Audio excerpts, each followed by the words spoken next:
बिस्मिल्लाहिर्रहमानिर्रहीम। अस्सलामुअलैकुम। Welcome to Fact Philosophy YouTube channel. नाजरीन, आज हम बात करेंगे वर्ल्ड वार 1 यानी पहली जंग अजीम के बारे में। नाजरीन, ये जंग इतनी बड़ी थी कि इसके ख़त्म होने के बाद ये समझा जाने लगा कि अब इसके बाद कोई जंग नहीं होगी। इसीलिए इसे the war to end all wars भी कहा जाता है। मगर ऐसा बिल्कुल भी ना हुआ, क्योंकि इसके चंद सालों बाद ही 1939 में वर्ल्ड वार 2 शुरू हो गई थी। नाजरीन, वर्ल्ड वार 2 28 जुलाई 1914 को शुरू हुई। हुआ कुछ यूं कि 28 जून 1914 को ऑस्ट्रिया हंगरियन एम्पायर के वलीअहद आर्क फ्रांस और उनकी अहलिया सोफिया को बोस्नियन सर्ब स्टूडेंट ने कत्ल कर दिया। इस वाक़या ने ऑस्ट्रिया हंगरी और सर्बिया के दरमियान टेंशन क्रिएट्स कर दी, जो यूरोप की अजीम ताकतों जर्मन एम्पायर और रशियन एम्पायर के दरमियान कार्रवाइयों के नतीजे में मजीद बढ़ गई। इसके बाद दुनिया दो हिस्सों में तकसीम हो गई। एक तरफ अलाइड पावर, जिनको ट्रिपल इंटेंट भी कहा जाता था, इसमें बरतानिया, फ्रांस और रूस शामिल थे, जिन्हें बाद में जापान, अमेरिका और इटली ने भी ज्वाइन कर लिया। दूसरी तरफ सेंट्रल पावर्स थी, जिसमें ऑस्ट्रिया हंगरी, जर्मनी और ऑटोमन एम्पायर शामिल थे। नाज़रीन, इस जंग की 4 बड़ी वजूहात थी: इंपीरियलिज्म, नेशनलिज्म, मिलिट्रिज्म और अलायंसेस। पहले नंबर पर आता है इंपीरियलिज्म। इसमें जितने भी ताकतवर ममालिक थे वो एशिया और अफ्रीका में अपनी कॉलोनीज एक्सप्लोर कर रहे थे। इसका मतलब ये था कि ये ममालिक बहुत से दूसरे ममालिक पर भी हुकूमत कर रहे हैं। जैसे ऑस्ट्रिया हंगरी की बोस्निया और मोरक्को में कॉलोनीज थी और जर्मनी की अफ्रीका में कॉलोनीज थी। इन सब में से ज़्यादा ताकतवर और कामयाब बरतानिया रहा, जो इस वक्त सब कॉन्टिनेंट समेत दुनिया के 25% हिस्से पर राज कर रहा था।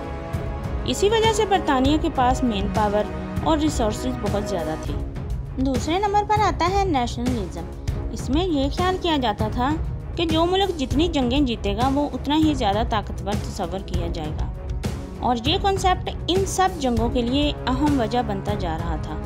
साथ ही साथ ये भी माना जाता था कि साइंसी तरक्की और जदीद हथियारों की मौजूदगी की वजह से जंग 1-2 महीनों में ख़त्म हो जाएगी, और ये ख्याल इतना आम हो गया कि लोग जंग के बगैर तरक्की को मुमकिन ही नहीं समझते थे। तीसरे नंबर पर आता है मिलिट्रिज्म। वर्ल्ड वार 1 से पहले यूरोप हथियारों की दौड़ में बहुत आगे निकल चुका था। यूरोप ने जदीद हथियार, टैंक्स, मशीन गन्स और जंगी जहाज़ तक तैयार कर लिए थे। इसी तरह बरतानिया और जर्मनी भी बहुत तेज़ी से तरक्की कर रहे थे। इन दोनों ने अपनी इंडस्ट्रीज़ को कौमी मकासद के लिए बहुत खूब इस्तेमाल किया।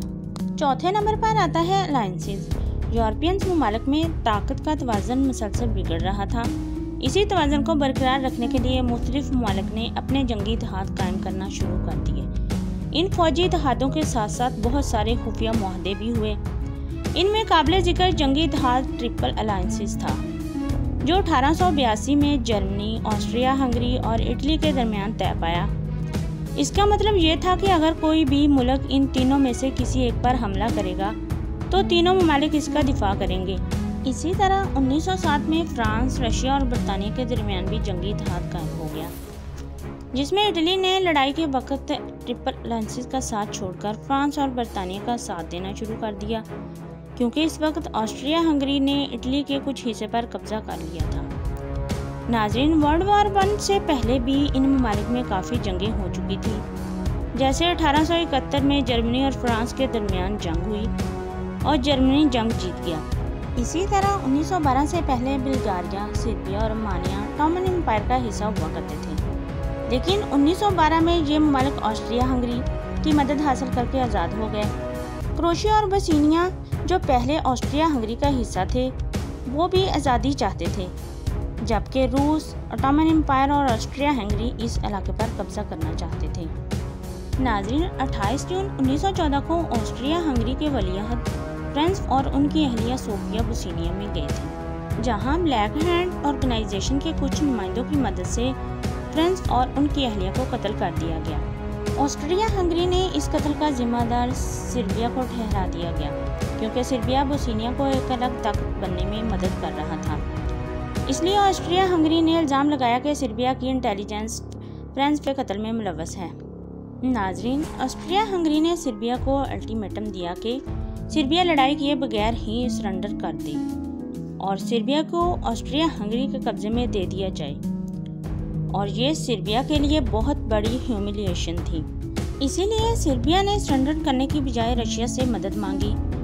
रशिया जो पहले ही इस आड़ में बैठा था, उसने अपनी फौज को जंग के लिए तैयार करना शुरू कर दिया। दूसरी तरफ ऑस्ट्रिया हंगरी ने जर्मनी से मदद मांग ली, क्योंकि 1882 में ट्रिपल अलायंस मुआहदे के मुताबिक जर्मनी और ऑस्ट्रिया हंगरी जंगी इत्तेहादी थे। लिहाजा ऑस्ट्रिया हंगरी और जर्मन ने मिलकर सर्बिया पर हमला कर दिया। इसके बाद रशिया और फ्रांस ने जर्मनी पर एक के बाद दिगरे जंग का ऐलान कर दिया, क्योंकि फ्रांस और रशिया भी जंगी इत्तेहादी थे। इस जंग में इटली ने ऑस्ट्रिया हंगरी और जर्मनी का साथ देने से इनकार कर दिया। नाजरीन, जर्मनी ने प्लान बनाया कि रशिया से लड़ने की बजाय ईस्टर्न फ्रंट पर रशिया के साथ दफाई हिकमत अमली इख्तियार की जाए और वेस्टर्न फ्रंट यानी मगरबी मुहाज पर जारहाना हिकमत अमली अपनाई जाए। इसी तरह फ्रांस को पहले शिकस्त हो जाएगी, क्योंकि रशिया की आर्मी बहुत बड़ी थी। इसीलिए रशिया को हराना बहुत मुश्किल था। जर्मनी ने डायरेक्ट फ्रांस में जाने की बजाय बेल्जियम के रास्ते फ्रांस पर हमला करने का फैसला किया, क्योंकि फ्रांस की फौज ऑस्ट्रिया हंगरी के फ्रंट वार पर कंसंट्रेटेड थी। इसीलिए जर्मनी ने प्लान बनाया कि फ्रांस की फौज को दूसरी तरफ से घेरकर वहीं ख़त्म कर दिया जाए। इसीलिए जर्मनी ने पहले बेल्जियम पर हमला किया।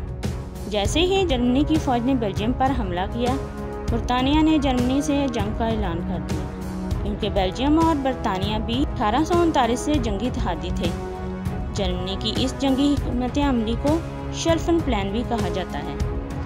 इस जंग के शुरू में जर्मनी काफ़ी कामयाब रहा और बेल्जियम से होता हुआ फ्रांस तक पहुंच गया। जैसे ही जर्मनी फ्रांस के करीब पहुंचा, बरतानवी फौज फ्रांस के दिफा के लिए पहुंच गई। फ्रांस और बरतानिया की फौज ने बड़ा हमला कर दिया और जर्मनी की फौज को शिकस्त देगी। इस जंग को बैटल ऑफ मार्नी भी कहा जाता है। जर्मनी की शिकस्त के बाद फ्रांस और बरतानिया की फौज ट्रेंचेस बनाना शुरू कर दी, इसलिए जर्मनी ने भी ट्रेंचेस बनाई। जर्मनी अपने ईस्टर्न फ्रंट पर आ गया और उसने रशिया को बड़ा सेटबैक दिया, जहां रशिया के 3 लाख सिपाही मारे गए। दूसरी तरफ ऑटोमन एम्पायर ने रशिया पर हमला कर दिया, क्योंकि ऑटोमन एम्पायर और रशिया के दरमियान बहुत अरसे से लड़ाई जारी थी। नाजरीन, जब अलाइड फोर्सेस को भी वेस्टर्न फ्रंट पर कोई खास कामयाबी ना मिली, तो उन्होंने ऑटोमन एम्पायर को भी इंगेज कर लिया। बरतानिया की क़यादत में अलाइड फोर्सेस ने ऑटोमन एम्पायर पर हमला कर दिया, मगर यहाँ भी कामयाब ना हुए। ऑटोमन एम्पायर ने जवाब में स्विस कैनाल पर हमला कर दिया, मगर ऑटोमन एम्पायर स्विस कैनाल पर हमला करने में नाकाम रही। ऑटोमन एम्पायर को हराने के लिए बरतानिया ने सऊदी बागियों को सपोर्ट करना शुरू कर दिया और बगावत के बदले आज़ादी का वादा लिया। नाजरीन, 1916 में बैटल ऑफ सोम भी हुई, जिसमें एक ही दिन में 80,000 अलाइड सोल्जर्स भी मारे गए। वर्ल्ड वार 1 में जितनी भी कॉलोनीज थी, उनके दरमियान भी जंग जारी रही थी। अफ्रीका में जर्मन कॉलोनीज पर फ्रांस और बरतानिया ने हमला कर दिया। इसी तरह पैसिफिक ओशन और चाइना में भी जर्मन कॉलोनीज पर जापान ने हमला कर दिया था। ऑटोमन एम्पायर ने ब्लैक सी में रशियन फोर्स पर हमला कर दिया, मगर कामयाबी ना मिली। अलाइड फोर्सेस ने तुर्की के इलाके गैलीपोली पर भी हमला कर दिया, जहां ऑस्ट्रेलिया और न्यूजीलैंड के सोल्जर्स की वजह से खास कामयाबी ना मिली। नाजरीन, इसी तरह 1915 में बैटल ऑफ असोजो भी लड़ी गई, जिसमें ऑस्ट्रिया हंगरी और जर्मन ने भी इटली पर हमला करके इटली के काफ़ी इलाके पर कब्जा कर लिया था, जिसे बाद में इटली ने फ्रांस, अमेरिका और बरतानिया की मदद से वापस ले लिया। नाजरीन, जर्मनी ने अपनी सबमरीन यू बोट की मदद से भी अलाइड फोर्सेस पर हमले किए, मगर हर बार शिकस्त होती। जर्मनी ने एक अमेरिकी पैसेंजर बोट लुजितानिया पर हमला कर दिया, जिसमें 1200 अमेरिकी शहरी हलाक हो गए। इस हमले के बाद अमेरिका भी वर्ल्ड वार 1 में कूद पड़ा। नाजरीन, वर्ल्ड वार 1 के शुरू होते ही अमेरिका ने अलाइड और सेंट्रल दोनों पावर्स को हथियार भेजे थे और दोनों तरफ तजारत भी की थी, जिसका अमेरिका को खूब मुनाफा हुआ और अमेरिकी इकानमी बहुत ऊपर चली गई थी। मगर यू बोट पर हमले के बाद अमेरिका ने अलाइड पावर्स का साथ दिया। नाजरीन, इस जंग में तकरीबन 13 लाख इंडियन फौजियों ने भी हिस्सा लिया, जिनमें से 50,000 फौजी हलाक हो गए। ये फौजी मिडल ईस्ट में बरतानिया की तरफ से लड़ते थे, क्योंकि इस वक्त सब कॉन्टिनेंट पर बरतानवी राज था। अक्टूबर 1917 में लीजन पावर्स में आया और इसने जर्मनी के साथ एक ट्रीटी साइन की, जिसके बाद ईस्टर्न फ्रंट पर रशिया की जर्मनी के साथ जंग रुक गई। मगर जर्मनी की वेस्टर्न फ्रंट पर अभी भी अमेरिका, फ्रांस और बरतानिया के साथ लड़ाई जारी थी। बल्कान, इटली और मिडल ईस्ट में अलाइड पावर फतह कर चुकी थी और वेस्टर्न फ्रंट पर अमेरिका की वजह से जर्मनी जंग हार चुका था। बिलाखिर 11 नवंबर 1918 को जर्मनी ने जंग बंदी का मुआहदे पर दस्तखत कर दिए। इस मुआहदे को ट्रीटी ऑफ वर्साइल भी कहा जाता है। इसमें जंग की जिम्मेदारों का तयन किया गया और जंग की जिम्मेदारी जर्मनी पर डाल दी गई। नाजरीन, वर्ल्ड वार I के अख्ताम पर 4 बड़ी सल्तनतें टूट गईं, जिसमें जर्मन, ऑटोमन, ऑस्ट्रो हंगरियन और रशियन एम्पायर्स हैं।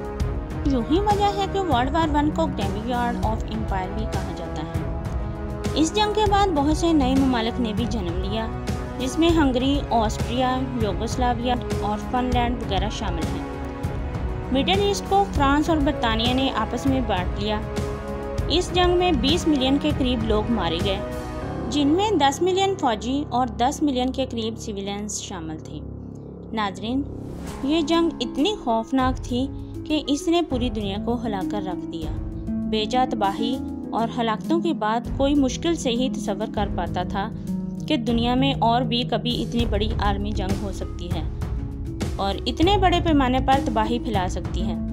मगर कोई ये नहीं जानता था कि चंद सालों बाद ही इससे भी ज़्यादा खौफनाक आलमी जंग छिड़ जाएगी। जी तो नाजरीन, ये थी वर्ल्ड वार I की मुकम्मल कहानी। नाजरीन, अगर आपको मेरी ये वीडियो पसंद आई है तो लाइक कीजिए, शेयर कीजिए, सब्सक्राइब कीजिए और अपनी दुआओं में याद रखिए और अपना ख्याल रखिए।